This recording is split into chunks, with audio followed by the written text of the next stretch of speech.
মাছ লাগছে দেখি মাছটা একটু আমার দেখান না ভিডিওর মধ্যে। হ্যাঁ না ভিডিওতে একটু মাছটা দেখান, আপনারটাও দেখান যারা নিছেন। এই যে অনেক মাছ ধরছে তারা, এই যে নদী নতুন পানির মাছ। দেখি দেখি আপনারটা দেখান। মাশাআল্লাহ একটু গামছাটা বড় করেন। মাশাআল্লাহ অনেক মাছ হয়েছে। কয় টাকা বিক্রি করছেন? ও এমনি একজন দিয়েছেন। আচ্ছা ধন্যবাদ। তোর নাম কি? স্কুলে যাও? স্কুলে যাও, ভালো করে পড়াশোনা করো। গ্রামের মানুষের মধ্যে অনেক আন্তরিকতা আছে দেখছেন।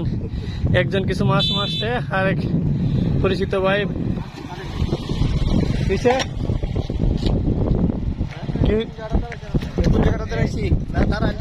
দাঁড়াচ্ছি কোন জায়গাটায়? আমরা এইদিকে রাস্তা আছে না? এদিকে রাস্তা আছে না? হ্যাঁ হ্যাঁ বুঝি নাই না, বুঝি নাই।